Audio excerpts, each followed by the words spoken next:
It's old. And Well, yeah, because last I knew we were talking about, it was sort of 3.5 towers, because there was a tower that was old that was gonna need some Yeah. reworking, but not from scratch.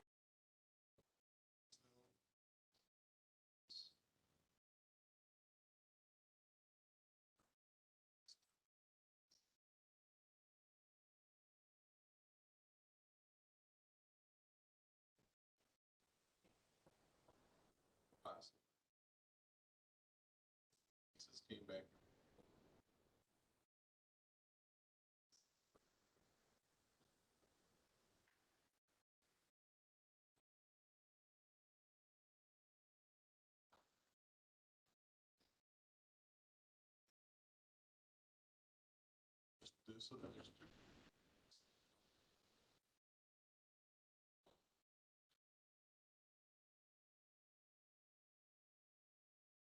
Yeah, I think let's send me an email.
Hey, the gang's on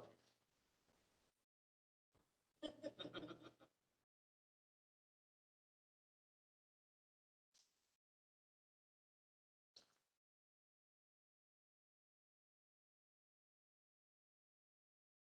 Seconded by McKee. Any discussion on the minutes? All those in favor signify by saying aye. Aye. Opposed? All right, minutes are approved. Item number 5, corner updates. There is a report in our folder. I don't know if Sheriff, you want to just quick run through the summary? So the February report, 12 calls, 4 heart-related, 2 cancer, 1 dementia, 1 accident, 1 liver cirrhosis, 1 neurological disorder, and 2 pending. 1 is a suspected overdose, and the other is unknown at this time. Being submitted for autopsy tomorrow, which was probably yesterday. Oldest decedent was 92. The youngest was 39. 8 for cremation, 3 for burial, and 1 undecided. We are at 26 cases for the year. Last year at this time, we were at 20. And we were at 19 in 2021 and 17 in 2020. Respectfully, Jim. All right, thank you very much. That brings us to item number 6, humane officer reports. So, Welcome, investigator. You gotta talk into the mic. Sorry, we've got people online. So just for totals for you, last year, our animal complaints, which Judy Elliott assisted us with, was 53 throughout the year 2022. This year already, she said 7 calls this year. I assume most of you probably know Judy had a house fire here not too long ago. She lost her house. I talked to her yesterday. She's planning on putting in a prefab or something there just to get back out there. So she still has her kennels out there. She's renting a place down in 193 for a short term. She has a few of her personal dogs there, but the majority of her kennel dogs are still at the kennel. So she's there every day, or twice a day, I'm guessing every day, one with her horses and whatnot that she has there. So that was a big issue for her. She lost a lot of her records. She lost a lot of her medications that she had in the house. So she told me she's working on getting all that stuff replaced. Also, I guess not related to our business, but she lost her dad this last year, and she was a big caretaker for her dad. So her dad stayed at home. I believe he died at home. So she was also trying to do caretaking for him. And so she had a rough year last year up till through her house fire. But she tells me that she's planning a new chapter in her life and she's starting fresh. So hopefully everything goes well for her. And she has indicated that she wants to continue doing the county contract. There's no issues with that. No, She's and okay. she was happy that it was extended to, I think, a 5-year contract last time. She also made a bunch of improvements in her facility. I'd encourage anybody who is interested to go and look at it. Her old structure was completely gutted, new concrete, insulation, ventilation, heating, new kennels. So it's like a brand new facility, and that was just finished last year. So it's very nice. So were any of the records that she lost have to do with county dogs, or do we have all the records we need for the county animals? So we have, anytime that we have her come out, we have a CAD that's made for it here. So we have those records. You have the records. Okay. She had her own personal handwritten records, which she normally gives us a copy of that just to verify that her numbers are accurate with our numbers. So some of those records that she had were lost in the fire. Also with her state inspections, the state does inspections for her every 2 years. They've been out there since her house fire. They said that the records that she had that were lost in that, they're just going to start fresh with her. And Okay. So there's no issues as far as record keeping from no, our perspective. There were some handwritten records that were lost, and that's the way she does her business. She writes a lot of her notes on calendars and paper, and works fine for me. We scan them in, and then we have our own through Spillman. So do we need to make any kind of note in the records that we have that we don't have here, just noting that there was a fire, so that in case we're ever asked for our records, that we have a note as to that she had a fire and some of her handwritten records were lost. I just think we should document that probably in our records, Yeah, it wouldn't hurt. just to have all our T's crossed and our I's dotted. And there would be a CAD record of the fire in our RMS system. Right, I'm just saying, put all the pieces together Yeah. so that if there's ever a question about county dogs or whatever animals, that if someone's asking about why isn't there a specific record about this, we can say there was a house fire at hers, just so that all the pieces are together. I've been through enough inspections with animal stuff that it pays to have it all together, because then they're much more lenient as far as being, oh, okay, you have a missing record, but it makes sense because you have it all documented as to why it's missing. Okay. All right, does anyone have any questions? Excuse me, madam. Oh. Yep. This is Barb Voice.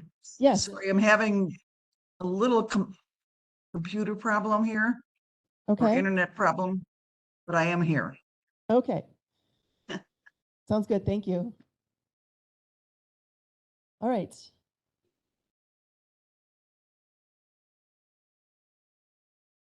So anytime she picks up a county dog or county animal, she's required to hold it for 4 days.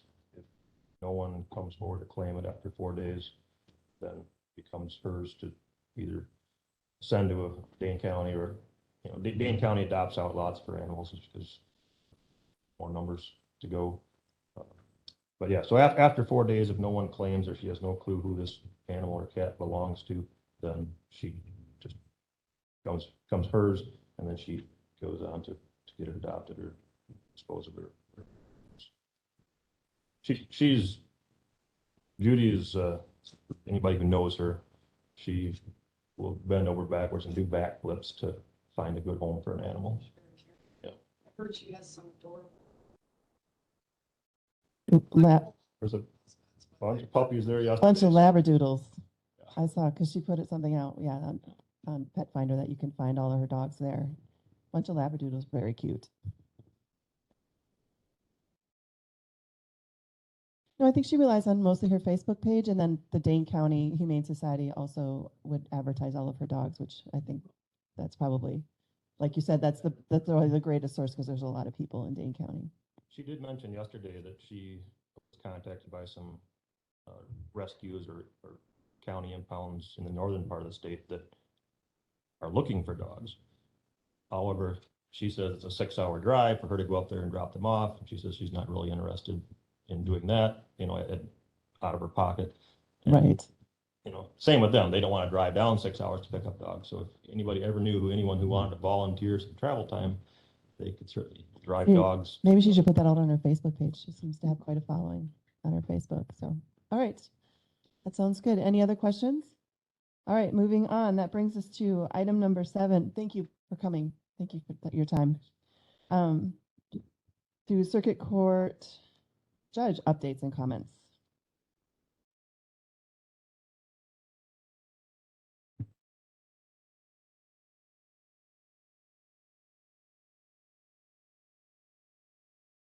I was gonna actually send her an email because she wasn't gonna be here.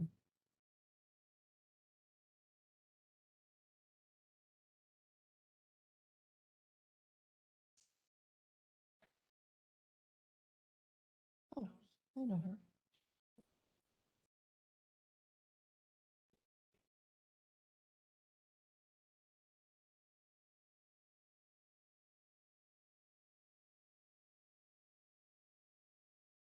Nice.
It's great until it doesn't work. Yeah.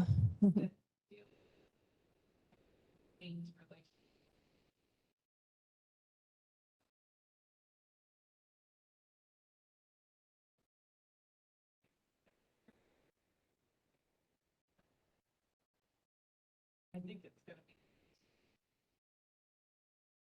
Yeah, Jenny is not here today, I know.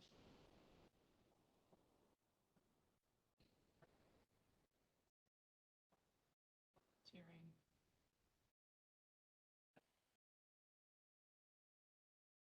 All right. Thank you. Any questions for her? All right. That brings us to clerk of court updates. Morning. Yep. I didn't. It's early in the year, so, financially, you look great.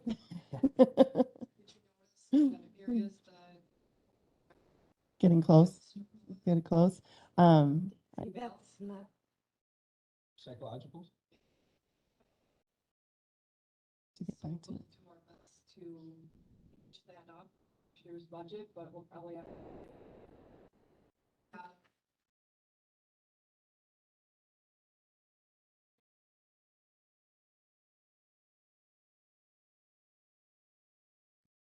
This one works. Okay. Thanks, Barb. Yeah, so the psych eval line, it's an item we can't control. And, they're expensive. Each psych eval is expensive. These are not for employees, these are Of court course ordered. not. Okay, well, some agencies require that, so I just wanted to make sure that was clear. Yeah, you don't have enough money in your budget for that. No, they're for defendants in criminal cases typically, and they're requested by counsel. They have something they have a right to. It's court ordered. They typically run about, I don't know, they're gonna run probably 2,500 apiece. Some years we've had two.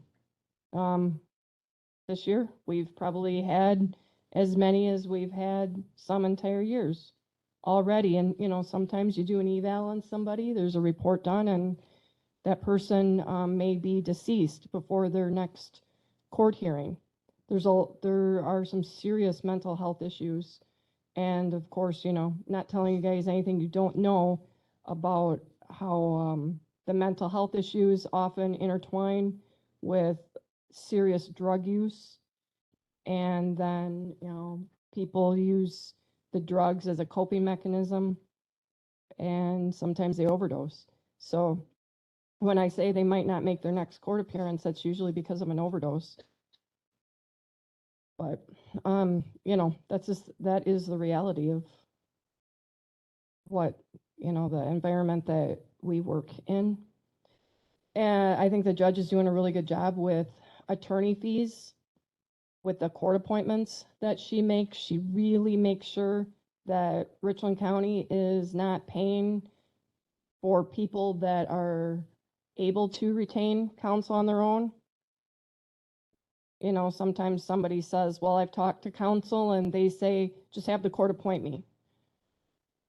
So when you talk to counsel, did they talk about a retainer? Were you prepared to pay that retainer? Are you able to pay that retainer?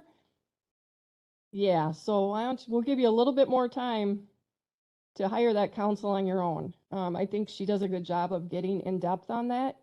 And I'm optimistic that, because of that little bit more thorough screening and dialogue with people, that will help us control those expenses. But again, it's one we ultimately cannot control. So for the things we can control, I think we do really well. The revenue reports from the fiscal office, of course, were not ready because I can't do the month end until the month has ended. So on the 1st of March, I gave the money, everything reconciled, came to the penny, was easy peasy. Cut the money for the county, the state, the city. Viola had a little bit this time too, and paid that out. But then they need time to be able to post the money within those checks to the ledgers and prepare the reports. So with us having this meeting the first Friday. Yeah, I feel like we're always going to be about a month behind. Yeah, sometimes It works out. depending on what they're doing, but I always give it to them as if you are able to, because maybe there's a couple more days in there, but it just wasn't in the cards this time. So earlier, well, last month, I guess it was, we put a lot of prep, Jen and I, and my staff too, into preparing for the department tours that were touted as get something together, show everybody what you do, show them your facilities, and I was in Hawaii. 2 county Yeah. board members came to that, and about a handful of employees. It was a lot of prep. We weren't able to hold court at that time so that we could do the tours, so it, caused a little hink in our scheduling and stuff like that. We put together a really nice presentation. We had even PowerPoint that we could show. Wasn't whatever. It was a lot of prep for a lot of nothing, I'll be honest. And one of the board members was truly interested in what we do, and another one seemed to be truly interested in how much space we had in various areas. So if there is a plan that's being whatever talked about space and this and that, before changes are made or anything, we need to know. And of course, since we had no court, it looks like upstairs there's just tons of space because there wasn't any court going.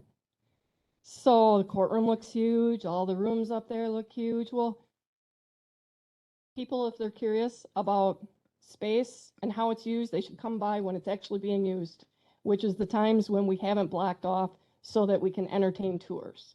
So that's my editorial about that. And otherwise, all good. All right. Does anyone have any questions? Stacy? All right.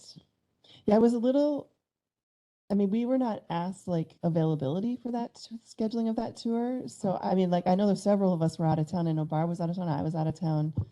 So it just didn't work out, which it seemed like a good idea. And I would have done it if I was here, but. It was only courthouse. Health Human Services. Health and Human Services and MIS were on it, no one came. It was, honestly, we have a lot to do. Mm-hmm. It was a waste of time. Yeah. However, our nice presentation we put together, we will put it to use when we have county government this spring, so I can save the total. They can't hear you online right now. I know. All right. That brings us to probate, which she submitted her financials. They're in our folder. District attorney updates. I don't see her online. She is not, maybe she's in the courtroom. Anyway, okay. So we're going to move on to item 11, emergency management. Good morning. Good morning. You hear me okay? Yep. Remember to turn it on. I guess I have some updates for both, mainly emergency management, but also ambulance. I know that the ambulance service, works through the Joint Ambulance Committee. But being that public safety is my home committee, just following up where we're at with the business plan that we have to complete by June 23rd, I believe it is. Or it's June anyways. We are working through that process. There was a template that was sent out from Cheryl Dahl, I think yesterday, to Fair, myself, Simons. I think the gesture was good. I don't know that it's going to be helpful. And, 3 months from having this done, we started this a year ago. So I'm not sure if I'm going to be able to use that template or not, but I did appreciate that it came out. And there might be some consultation with, I think it's Southwest Workforce Board. So I think that'll be useful, but I'm not sure if I'm going to be able to use that template for our business plan. Mentioned last time we met, we are in our new building, which has been nice. Completely? completely. completely. Everything, They're sleeping everything's there. out. Everything is Yep. awesome. So, on the emergency management side, we are working through what's called integrated preparedness planning.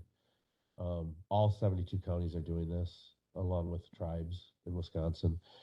So we partnered up with Southwest Workforce Development to create a survey. That survey will be hopefully sent out end of this month, and it will go to literally almost every facet of our community. So courts will receive the survey, sheriff's department, fire, EMS, public health, hospital, business, industry, academics, the public, UW extension, public works, and it's a short survey. Kind of, we've had a few people test it to see how long it would take.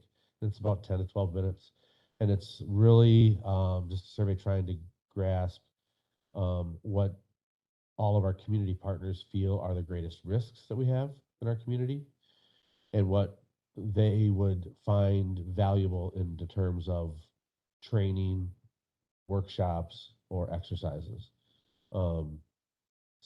And that plan has to be done by the end of the year and submitted to the state and then on to FEMA. So we're working through that. Today we have our Richland County Climate Resiliency, our first kickoff group meeting. So I'm pretty excited about that. I think that that'll yield a lot when it comes to not just resiliency, but mitigation as well. Getting people to the table that have good thoughts and good ideas and from all areas of the county, not just one office and one committee. So that's really exciting to be able to kick that off today. So with that, questions? I have questions about the grants, but that's later. We have a separate item for that, so I'll Okay. say that for later. But I agree. I'm really excited for that meeting this afternoon. I think it's going to be, I don't know, maybe you guys don't even know what we're talking about. But we've got a group of people, stakeholders that are from all different places, and we're going to just sit down and start talking about, and my whole goal with the group is to actually have actionable things to do after. I don't want to just have a group where we sit and talk about what the problem might be, but I want to actually have, things that we can do to actually be ready, be more resilient, and to be, able to mitigate as well. So we'll see. So, yeah. I think that the ideas we're meeting today, and then to meet several times a year, I think is kind of the goal, and to try to actually have some actionable items on it. So, all right. So then that brings us to, it's the next one. PSAP GIS grant monthly update. How's it going?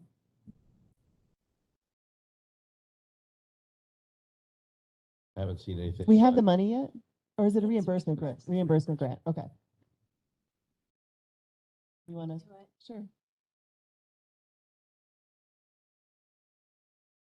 So we have ordered,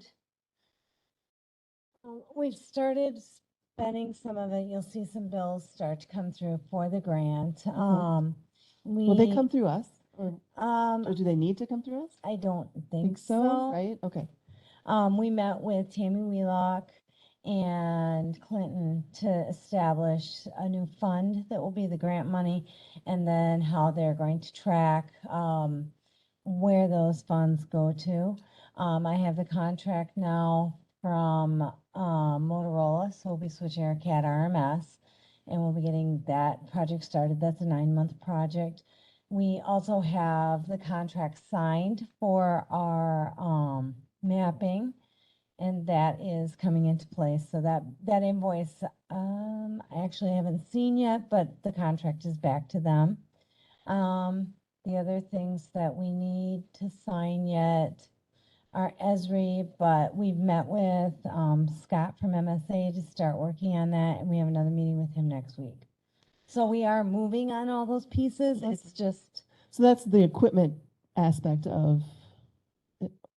It's the licensing. The For licensing. ESRI is the software, the Right. licensing. Yep. So my recollection from the grant is some of it is training and things like that. So where are we at as far as making sure we get that going? So yeah, we've started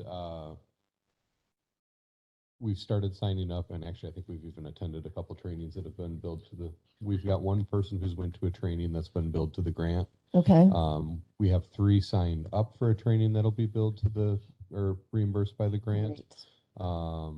So we've started that as well, and Lieutenant Sis is tracking that for us. Okay, So, good. Yep.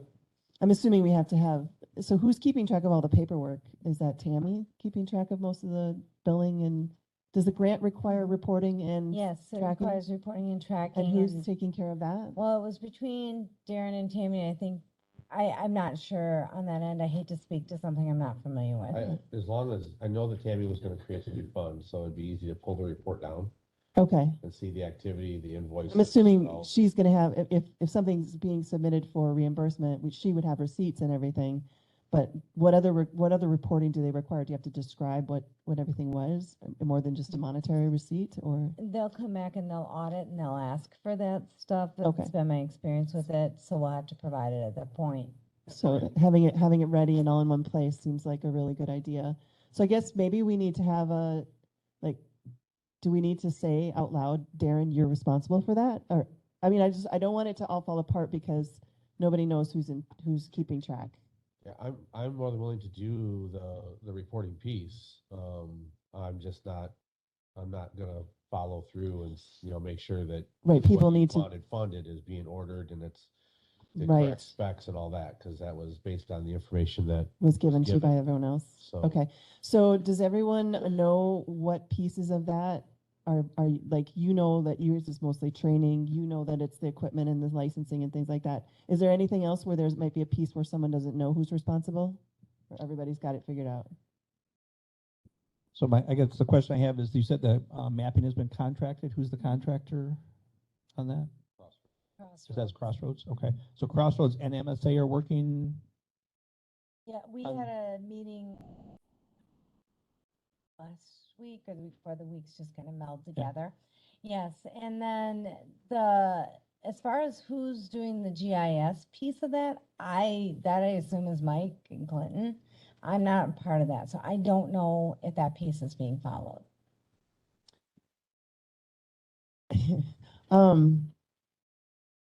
So if I can, Yeah, so I is was- that something we need to make sure MSA as our contract GIS people are getting involved with? I think that's something we definitely need to look at and make sure that piece of the communication is good. I was at the GIS meeting doing a presentation last week. Again, the weeks meld together.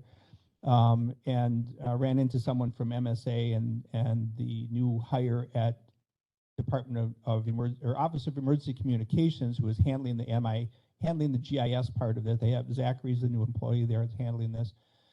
And I asked them, okay, have you guys talked? And they go, what?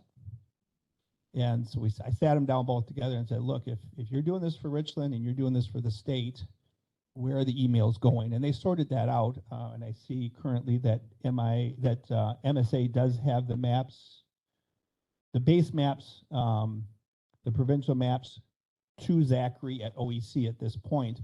I just don't know who in the county is kind of making sure that flows, or we just trust MSA to get those maps So going? we have contracted with MSA to do all of our interim GIS work. So they are our GIS person right now. Okay, so I don't think OEC knew that, and I think that was where that disconnect came from. I mean, right now, we're just in a short-term contract with them while we figure out exactly what we're asking for so that we can put out another RFP. But were you going to say something? Yeah, I guess you know how long that contract is for? And the reason why I No, asked. I think right now we've just said, we need you to do our, the bare minimum emergency stuff right now until we figure out what we're doing. There's no deadline or anything. Okay, because just wanting to know, if there's gonna be more money that they're gonna have to figure out a way to find and spend.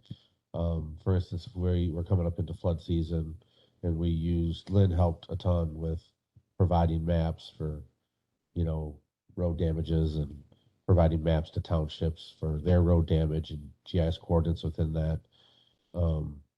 So right now, any what they're gonna be imminent going to. needs that we have, we've just been asking MSA to cover that. So if that comes up, So is it like a time materials thing? Yes. Okay, all right, Yes. so it's not like a defined scope where It's now we have not to a add to set it. amount contract, it's a time, it's Okay. time. All right, thank you. Yeah. So as the process goes through, the next round of PSAP funding, which hopefully the legislature will approve the next biennium budget in July, would include funding that may support this project. So keep that in mind as we're support the GIS piece Oh, and payments for that. okay. Okay. All right. Well, thank you for coordinating whatever you can. I want, I don't want us to get, because a couple times we've gotten to like, we need to spend this money. Everybody quick run, spend some money. So I just want to make sure, because sometimes it's hard when there's multiple pieces and multiple people responsible, knowing at the end of the day, someone's got to like make sure that we're doing it properly and have all our documentation in place. Okay. All right. Thank you. That brings us to, wow, it's only 9. This is like record time here. Approve monthly invoices and other sheriff's department reports. Any questions on the bills? I think I had any. Let me look at them again. Workman's comp is that like a big payment? I think that's like at 90% or better right now. I see that. What was that about? Actually, I don't think we can say who it is, but No. it's someone a legitimate working comp, and we have no control over that, and we have to pay it. And that wasn't just a one-year thing. We may see this coming. Okay, thank you. I do have a question on. So she sent us the reports, yeah, and there was one thing I had a question on. It was deferred comp. It was over in on the sheriff's office under what's deferred comp.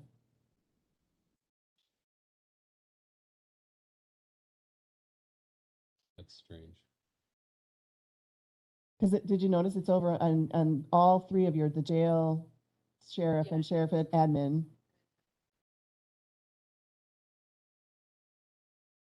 Yeah, and it added up to quite a bit of money. So, yeah, if you could look into that and let us know next time. Yeah, that's something we pay. That's something we pay into as employees. But you have a match from the county. That's not retirement though. Deferred comp. We is don't have a separate. match on our deferred comp. On deferred comp. No. Yeah. I don't know. So if you could just find out, that'd be great. That was the only thing that jumped out to me when I looked at the report. I was like, why is this? And in all 3 categories, it was there. So, okay. As far as the monthly bills, does anyone have any questions on the monthly bills?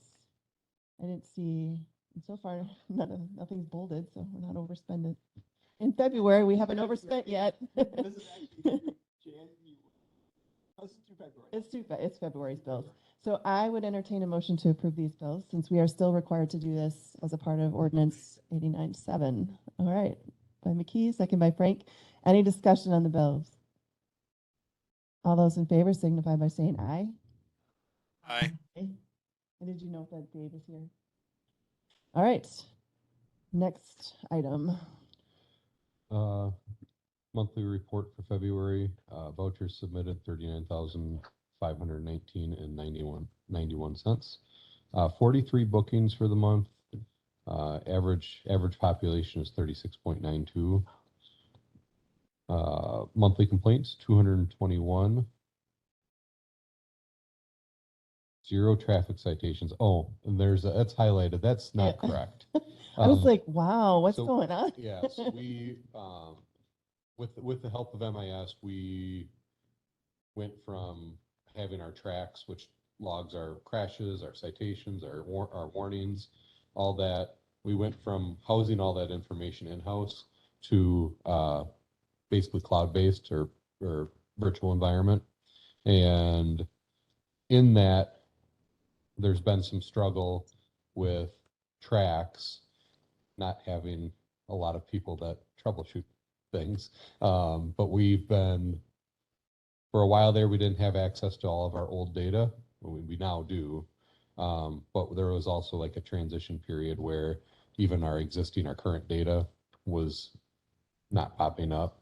So ran into a little bit of trouble with traffic court because of it, but I think we've worked through all those issues now. So the So- data still exists, you just Yep. weren't able to access it Yeah. when you needed and When we needed it, when and or where you when the needed court it. needed it. Yeah, So, yeah, but we've worked past that now. and now it's all cloud-based? Now it's all You've all cloud-based. transitioned? Yep. Okay. So, civil process paper served 15, transports for the month 11, and average number on electronic monitoring is 10. Dispatch 417 calls for service, 71 calls for EMS, and 97 calls for the police department. Also, additionally, I want to discuss hiring a little bit, recruitment a little bit. We're struggling. It's an understatement. We've been struggling, but now I'm starting to see what the other sheriffs have been seeing. I don't know how many applications we've got. We've had a lot of no-shows for, well, we don't even have a scheduled testing date. We schedule people as we get them. And we've having a lot of no-call, no-shows for testing. Some have been courteous enough to at least call us and tell us they got hired elsewhere. But we really don't have a candidate pool to work with right now. And how many openings do we have? 2. Road patrol? No. 3 total. 1 road patrol, 2 jail. So we're 2 down in the jail? Yeah. So that means a lot of overtime happening right now, or how are we handling it? If somebody's on vacation, but not a ton. Have you been evaluating the 12 We shift thing? we do. We have a schedule. We haven't looked at going to it yet. Does that help with any of it or not? It does. It helps with coverage. Yeah.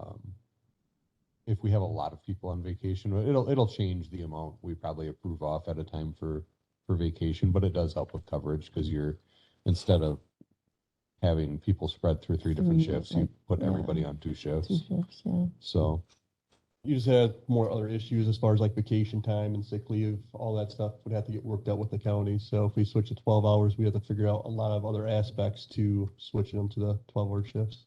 like what is their sick leave accrual? Is it still 8.5 hours for a day, or same thing with vacation? What is a day of vacation? All the things you don't think about when Yeah. Yep. Yep. So do you have any thoughts on what to do? Suggestions? So I have a closed session for 2 items coming up. One of them is hopefully a recruitment incentive for an individual who may be interested in coming back to work for us. Okay. That person would like the amount of vacation they left with.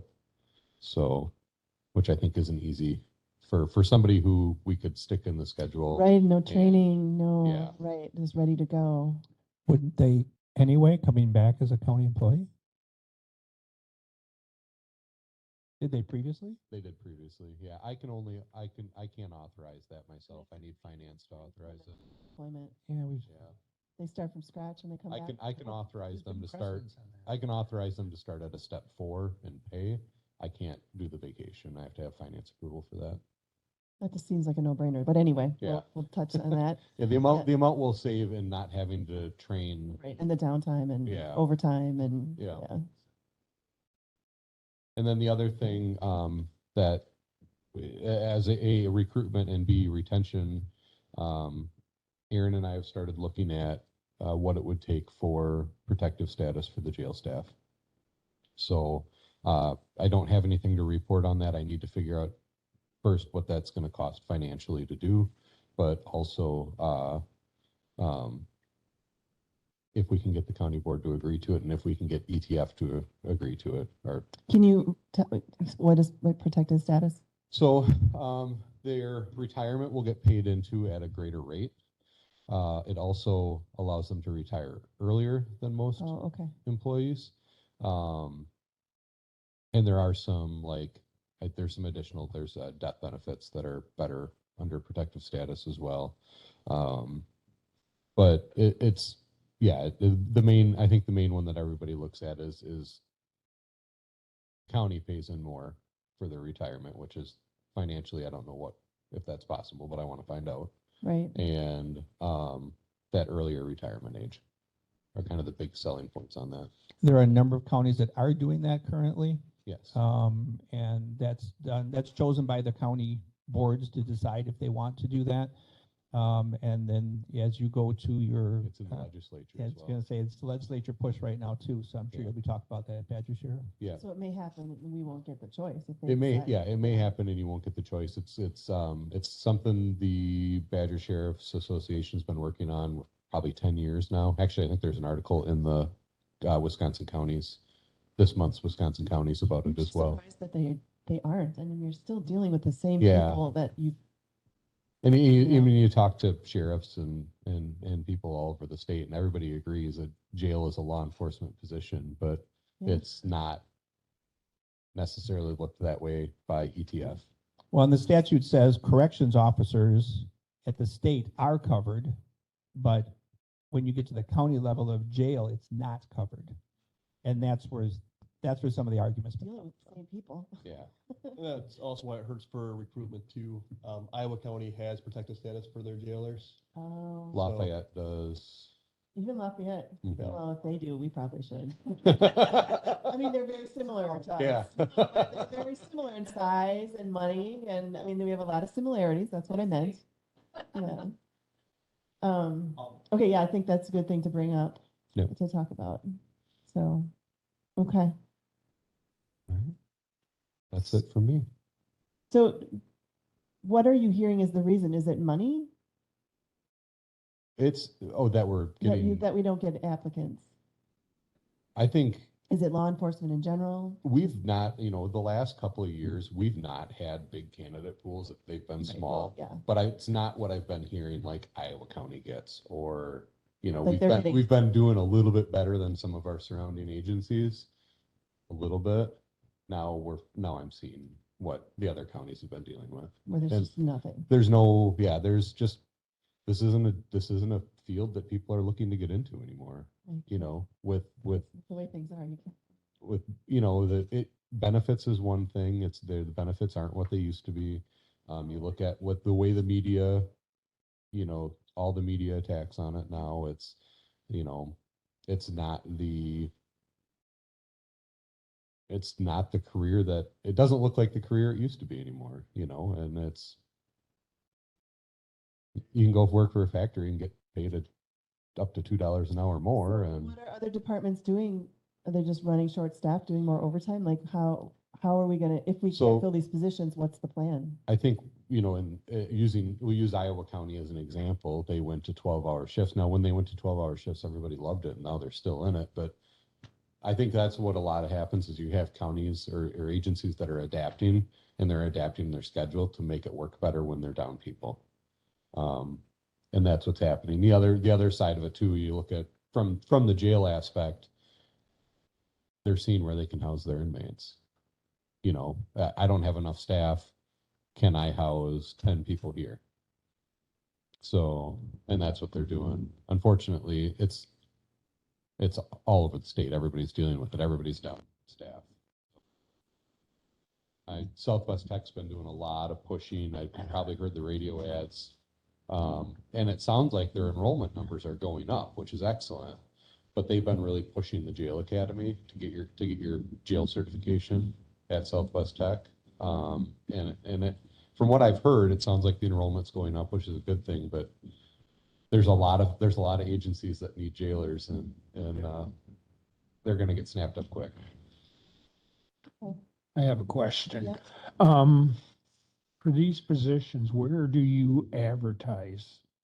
So the main place we advertise is WileyNet.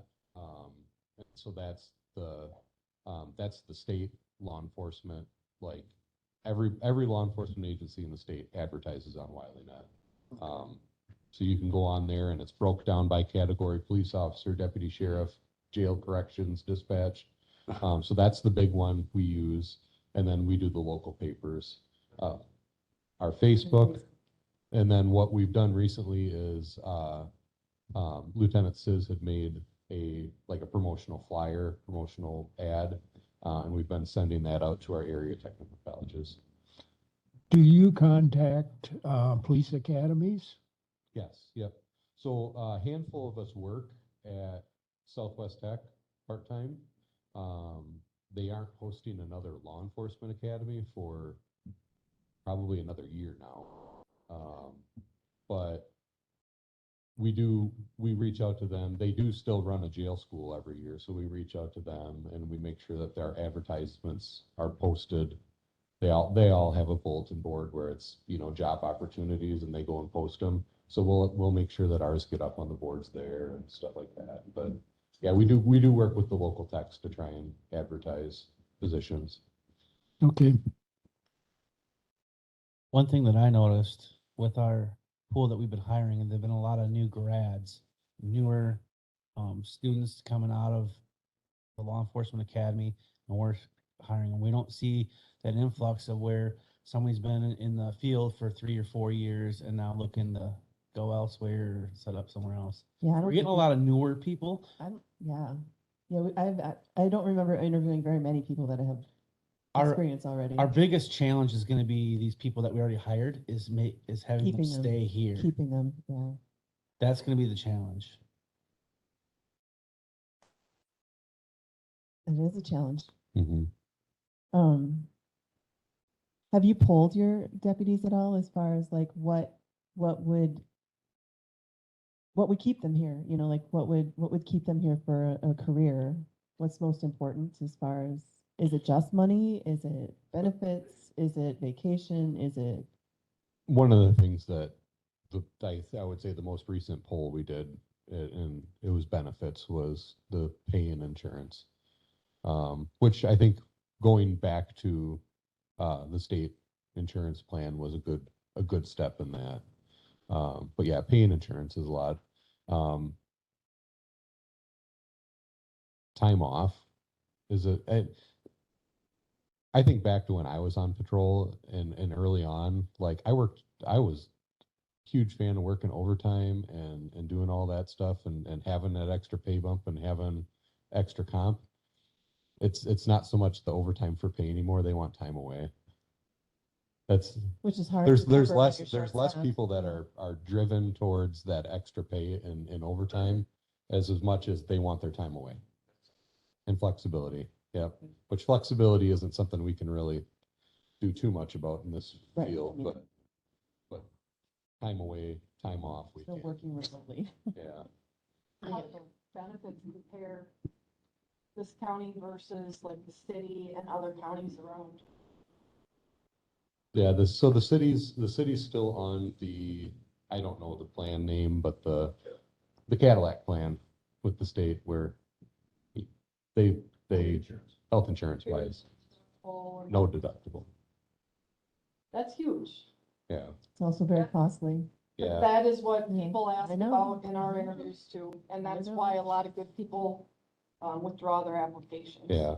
So that plan we used to have back in the day, that's what the city's still on. Now, I don't know that every county around us is on that. I can't really speak to that. But what we used to have is, I think, what everybody wants to get back to at some point.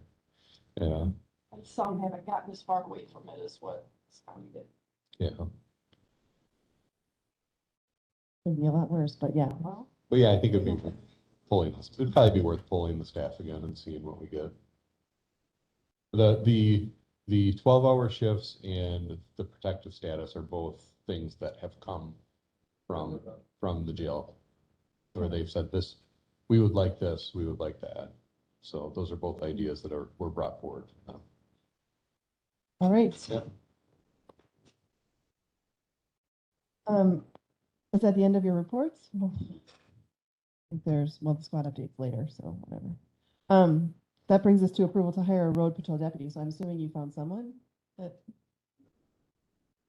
Oh, that was the whole conversation we just Oh, had? so, yeah, sorry, Okay. that was, approval to advertise.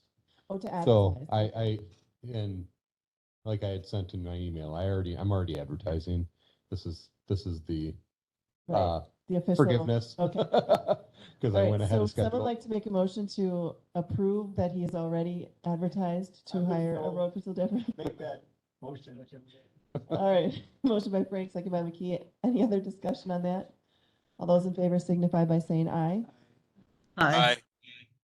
Opposed? All right, you have your hindsight approval. Oh, yes. So the process of recruiting and hiring, is there maybe not this meeting, but a meeting where maybe public safety could be the champion of changing the county's rules on advertising and hiring so that we don't have 15 hoops to jump through and we lose candidates? Sure. I with the one plan that that come out that said this is how many employees you have, I think that's where the county board retains control of, sheriff's department, you can't have more than X. Darren, you can't have more than Right. X advanced EMTs. But once that's approved, if we could Would you just like make that it to so we decide? could just advertise, interview, they meet the qualifications, background check, you're hired, here's your start date. That would be another thing that would cause us to not lose potential candidates because they're going everywhere. And when I was at the governor's conference this week for emergency management, the same issues going on at the state level too. DCI, WEM, DHS, and everything they hear back is I want flexibility in my schedule and I want time off. The benefit package isn't as important. It is to some of us that have been working for a long time, but to the candidates we're going to start hiring, that's not as important to them anymore. They want flexibility in their schedule. I don't know how you do that with law enforcement. I struggle with that, how you do that with EMS. But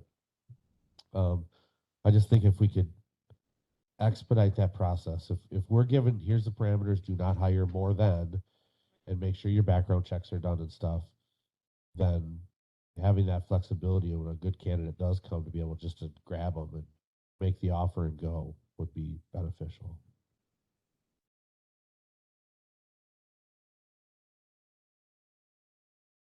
Well, why not just fix it? We could Yeah. just fix it. Because, I It's- mean, that was part of the idea with the county administrators, that you just inform your county administrator that Right. you're needing to hire. And the county board's control remains we set how many employees you're allowed to have. Yes, that and the budget And as you go and through how much you can that spend, process. yeah. Yeah. Supervisor Severson, did you have a comment? Well, just to go off of what you said, that you, with the county administrator and hiring, like at the last county board meeting, I asked that there be a review of our restructuring process since we've been in it for a year. So rules and strategic planning met yesterday. I spoke with them. There's two people that weren't in favor of looking at it, but then I think the majority of the committee wanted to. And that's one of the things I was trying to get at within there. I didn't probably speak it clearly enough, but we wanted to restructure to be efficient. More efficient. And that Yeah. was our big champion of why we're doing this. And so, and I haven't noticed that we are more efficient. I think it's gotten a little bit worse. So that's why I wanted us to review it. So then maybe we can start making these corrections. And that's probably one of them, what Darren alluded to and what you are, that we Yeah. should probably make note and Bob sits on that I think, committee. yeah, I agree with the restructuring. I think there's been some good things, like as much as I hate having to deal with zoning, having land and zoning in the same room together has actually been really helpful and I think a good thing. Having emergency management in this meeting, I think has been a good thing, but I feel like there's been some disconnect, and this isn't on the agenda, so we probably have to be careful not to talk about this too much, but, Sure. but I agree that, it's something we should be talking about to see if we want to tweak it, and if there's things that are good that we should keep and things that are not good that we should reevaluate. So why don't we, for future agenda, when we get to future agenda items, we should put on there to talk about hiring process approvals or something, just doing the hiring process. Yeah, because that falls under ordinance for this For this committee, organization, for it's this the committee. ordinance, it's the and ordinance that we is have to also redo. on my list of things to tackle. It's there, I just haven't had, the capacity to dive back into that ordinance again. Mr. McKee? Who better to hire the person in the department that needs the help? I Right. mean, it shouldn't have to go through personnel or, Unless you're wanting a new one, or you're wanting to hire them at a different level than what's already been, like you said, we can set up a procedure, and as long as you follow that procedure, you're fine, but if you need to deviate from it, at that point, you would need to check in with finance and the board and whatever. Yeah. Okay, so we'll put that on the agenda for next month. So does that complete item 14, approval? Hire, all right. So that brings us to radio tower project updates. So we've been working away Still nailing down some tower locations, but I think we have some viable options now. I do have a letter of intent signed with one property owner in the county and hoping in the next couple of weeks we'll have some more. The 13th, we have a meeting with the property owner and I'm kind of just waiting on some time to open up to meet with another property owner for a tower location. So We want to just update everyone on how many towers we think we might be building right now? Building. Depending on how Greenfields. many, depending on the condition of some of the towers we're looking at using, what is it, 4 to 5? Yeah, So, But the reason for that, Melissa, is we have to look at this. The numbers that came back from US Cellular Right. and FirstNet are gonna be numbers that are gonna put us way outside of our 5-year plan that we've laid out for, right, so just to keep that- everyone in the loop, the towers that we were going to lease from US Cellular and FirstNet? FirstNet. FirstNet Yep. have come back with outrageous monthly fees, outrageous. So to the tune of like 3 times more than we thought they should charge. to the 4 tune of times. we can pay for a tower in Yeah. 8 Yeah, years. so what's happening is that with what they're charging, we could build our own tower and it would pay for itself because of how much they would charge to lease. But we have calls into Mark Line's office to try to get him to intervene with the companies. We also, Sheriff Porter reached out to, because they're dealing with leasing agents, we think that's part of the problem. So we're trying to get direct connections to US Cellular and FirstNet, so we're not going through a leasing agent.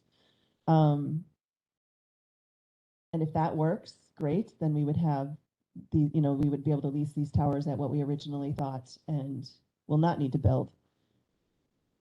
Is Mike under the impression that if we have to build 5 towers, that we would still be within our 8.5 million? So I think, yes, short answer, yes. I think where the issue is, and I've alluded this into a past meeting, and Darren, the more towers we build, the more we eat into contingency, and the more we eat into that subscriber equipment money. Uh-huh. So I think we'll still come in under the 8.5, but are we gonna be able to front subscriber equipment? It's just getting eaten into it. I mean, I'd hate to see the subscriber thing get completely eaten into, but I Yeah. guess it'll be what it is. The other thing this is gonna afford us the opportunity for, and Vernon County has already offered, is the ability to gain income by renting space on our towers. Right, So it costs us money, but it makes us money in the long run. right. No, I understand. It's just, You I gotta think bite the frustration bullet is, up front. So you're gonna reach out to the US Cellular because you haven't heard back from them? I have not heard back, so I'll check back in with him, yeah. Okay. And you're gonna maybe talk with Senator Mark Line next week at your sheriff's Yes. conference thing? Okay. I mean, I think that would be one, and if he could put a little pressure on for them to actually be, this is public safety. This is not, like you said, we're not a competitor trying to put equipment on there. This is for public safety. So I'm hoping that they will come to their senses. How far behind are we schedule-wise? We're not. We're okay? We're okay. We're on track to have a final number, Yeah. exactly how much money we need to build this system for our April? No, for May, we For our moved it May- back a month. Okay, for our May meeting, Um, we're gonna know exactly how much this sucker's gonna cost, right? and Barb can probably speak to the progress more of this. I've been seeing the people in and out of my rooms and Dispatch consoles, right? dispatch Still consoles. on that? They've been working on them. I don't know where they're at on them. Barb probably knows more than I They're do. running cabling, and then they're gonna actually set them up across the street initially, so we can do the training across the street. Because, There's no room. right, there's just no room to do training while they're dispatching. It's gonna be way too disruptive. And then the other problem that we have to address, and I will be addressing this next week, there's something with the muting. They're both, you can't totally turn the sound off on one, and if we're gonna run them side by side, I don't know if we're gonna get feedback. So we've gotta look at that a little bit. And the door locks? That we're meeting, while we're in this meeting, I was emailing Mike Tuesday Okay. about that. We think the door locks are gonna be integrated, not, are we waiting to integrate the door locks until the consoles are completely over here? Yep, it's a separate vendor doing the door locks and cameras. And so that meeting is Tuesday to send the RFP out to get the vendors. Okay. So the RFP for the project haven't gone out? They're still writing that? Okay, thank you. Okay, I got a question. yeah. This is about FirstNet. Is that provided by the government provided funding to have FirstNet? And So- AT&T was awarded that contract in this area? The AT&T was nationwide. given the nationwide.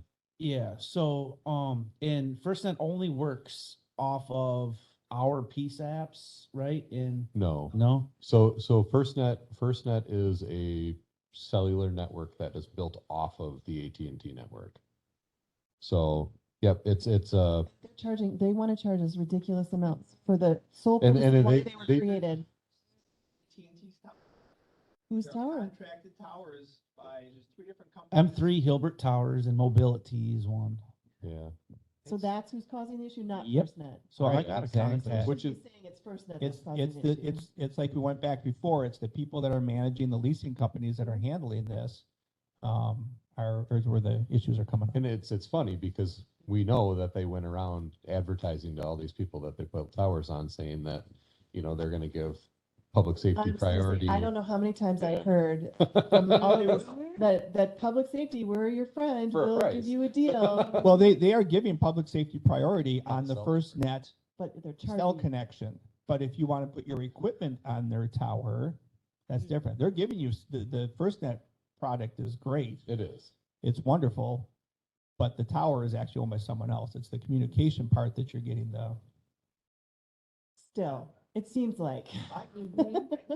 And then they advertise, because I'm looking at getting the FirstNet for my personal thing, but they advertise how if there's an emergency, like you're going to be dedicated, the first responders and police, fire, EMS are all going to be dedicated on this FirstNet, where the lay person probably is not going to have like internet or communication thing, like we're going to have that. So they're like pro law enforcement, but yet they want a couple dollars out of the deal, I guess. Not more than a couple.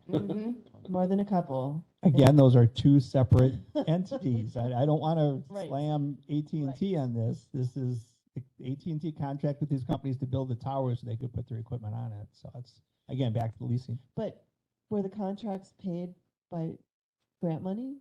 Were these companies paid, towers built? They on, were paid federal by funds? by the selling of spectrum, audio spectrum, or radio bandwidth that was sold, and that's the whole narrow banding and digital TV. So we had a band of spectrum that cell companies could use that went out to the public market, and that was sold, and then that money was used to build out FirstNet networks. I think it still would be worth our time contacting Senator Johnson. I believe he's still a member of the Department of Homeland Security Council. FirstNet's funded by DHS and FEMA. The Oh, yeah. structure. Get his ear. That might And help. just get at the federal level involved, because they're nervous about things going on with taxpayer dollars, and just see if he could assist. Because it sounds like somebody's maybe not being forthright with their business practice if we're seeing that kind of jump. But Senator Johnson, I think, would be contacting me. Yeah, I think the difference is in what you're trying to get at is that US Cellular owns their towers, and they have a leasing agent Yes. that handles it for them.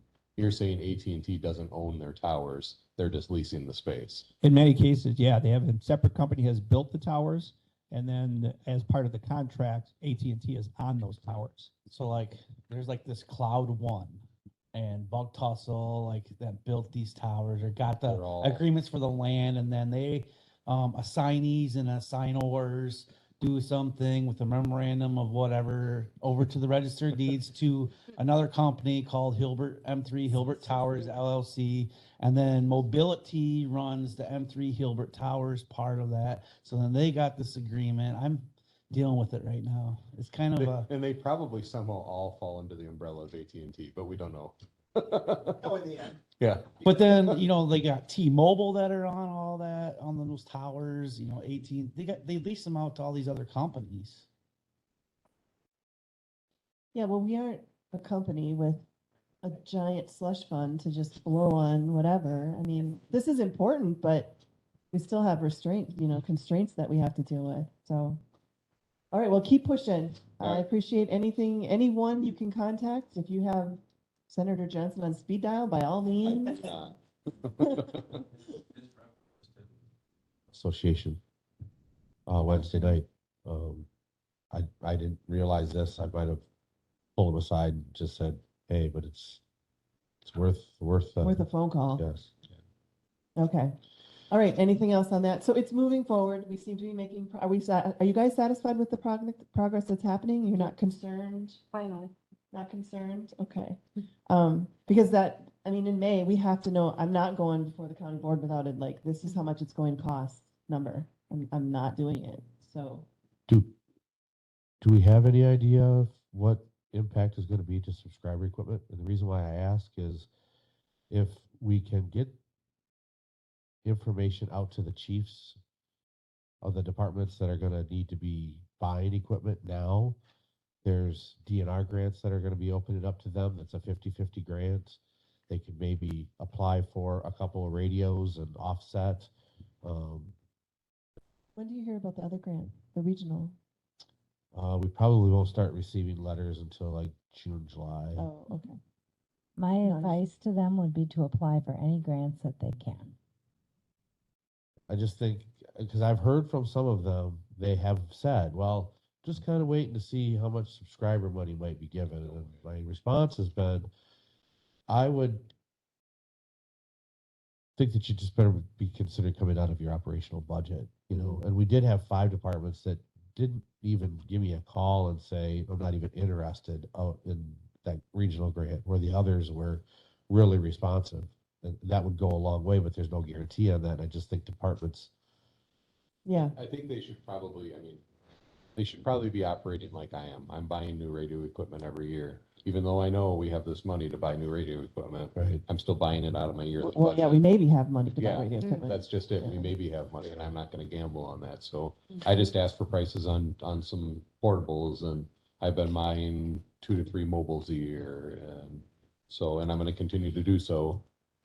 It's a struggle for them, because looking at their budget numbers, when you see the operating budget for 2022 for a fire department, and the cost of one mobile is 10% of their entire budget. It's some of them are, but some of them just don't have the means. But I think if there's an inkling that they might not be any subscriber money, I think we've got to get out ahead of that and just be honest with them today. And I think you and I kind of hinted at the. We did, but last maybe mutual now aid we need to meeting. not hint. Now we need to just. Why don't you just send out an email just saying that we are really not sure how much subscriber, that they should really be pursuing all avenues. All of avenues. on fundraising or grants or whatever to, and then if there is, yay, surprise, and we can help people. Right, then you just offset Yeah, it we any just match, and if offset. there's not, But if nobody there's is. not, then they're caught. not in a bad place. Yeah, I would send that out now. Do we have specs that they know what to order? So they're not ordering something that is not Yep. outside of what would work, okay. Yeah, Make sure what, they get that. the equipment that we actually spec'd for the regional grants, all the departments, as we talked about it, we decided that at least in command vehicles, we would get mobile radios that we're going to go phase 2 capable up front, all the firmware, so then we don't get caught that way. But the other thing was some of the mobile radios, we're going to go dual band, so we can operate 700, 800 on Wisconsin's Wiscom system, and then we'll be able to do our VHF. So that was the equipment we spec'd out for that grant. But I think some of them are just kind of like, where am I going to make the dollar stretch? And I think they're still banking on subscriber fee. And I think with that, they might not be as vigilant in seeking out other grant opportunities. I'll come up with something and share it with you. Okay. Share it for you. Sounds good. Okay. So next month is April. So I think we should probably have Mike here next month to really make sure that because we will meet in May before the county board meeting, but I really want to make sure we know exactly where things stand and exactly where our dollar figure is at in April. So I don't know if you want to just send him an email. As we speak. Thank you. Yeah, I mean, obviously he can just join virtually, but I think I want to hear from him again. And hopefully a month from now, we'll have the tower question completely answered. We're running out of time, so we better get it figured out. Okay, that brings us to item number 16, mapping, radio system, and squad updates. Anything on mapping? Talk to radio, so. And we talked to GIS. Squad updates, we have the squad reports. Any issues with vehicles? Nothing's changed so far with the squads. Sounds good. Nice to not have anything. The removed from service one, it was just an old one that, Yeah, it was the old squad car that we no longer use. so did you send that to the departments or is that going out?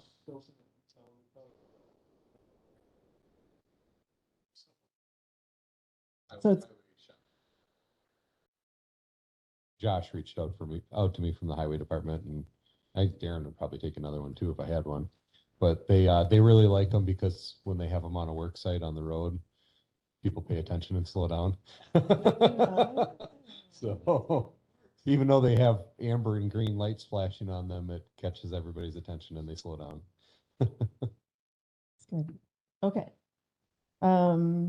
That brings us to future agenda items. So we have the hiring process. Yep. And then let's put the jail discussion, the future jail plans discussion back on the agenda for next month. Try to bring a bunch of information on that. And I just realized that I never sent you guys the final jail report from our committee, so I will do that. I was sitting here going, oh, I don't think I ever submitted that to you guys, but I will do that. Do we want to add on for future the jail retirement? My gosh, I just totally lost what that was. The Well, he's protective gonna- status. We're going to talk to finance, so you could actually put it on the agenda to just update us as to what. Oh, you're not, okay. Bring that here and then, I'll probably bring that to you first before I go to Okay, finance so with you'll it. put that on. the Yeah. okay. Yeah, I think it'd be good to have an in-depth discussion about that. All right, anything else? Look at that. I think that's a record. It's only nine. Now, before you said talked about having updated budgets for the whole year for April. Oh, right, so end of 2020, how your 2022 worked out? Yeah, so let's put that on there too. If everyone can just give us a quick update of how things looked now, because all the bills should be in, I would think, by the end of March. So by the April meeting, hopefully you can have closed out 2022 and can just give us a heads up as to how things went, budgetarily speaking. Okay. Do we want to tackle 89.7 soon? Why don't you put 89.7 on there too? Well, I mean, that's going to be that's going to be a several, so we won't get, I think it'll just be let's quick look, it'll be a review and what do we want to do kind of discussion, and then we'll talk in more in depth in another meeting. I think the good news is that somebody typed it all up in a Word document with all the revisions, right? I did. Thank you. Yeah, I did. That was fun. I don't know if you guys know how our ordinances are filed, but they're in books. And you have to literally page through. And when you get to a new one, it only lists what was changed. It doesn't list the entire thing with the changes. So you have to go and pull out. It's interesting. And I won't guarantee that it's 100% accurate. So I was sort of hoping they'd have the, what do you call what they're doing with the, yeah, they're doing electronic. There's a name for it though. There's something with an R. Anyway, I can't think of it right now. I was kind of hoping that would be done so I could check my work against that one, but I don't think that's been done yet. So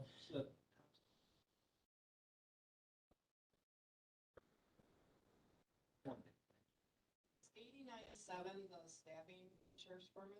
it's everything for the sheriff's department. It's the sheriff's ordinance that deals with this committee and the sheriff, especially. Everything. Only the sheriff, only sheriff, yep.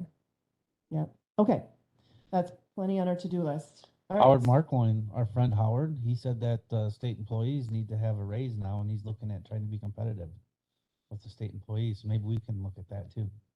Is he gonna give us money to do that?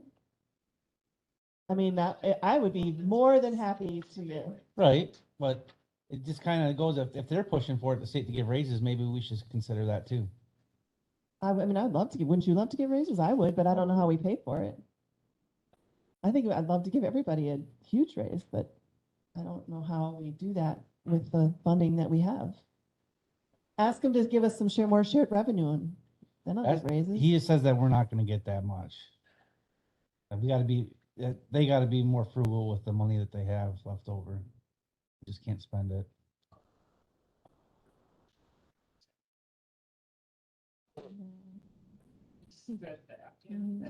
I know.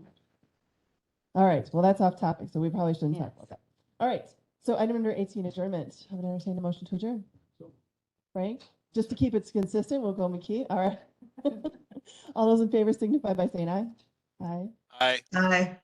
Opposed? All right, we are adjourned. Thanks, everybody. So I have a contact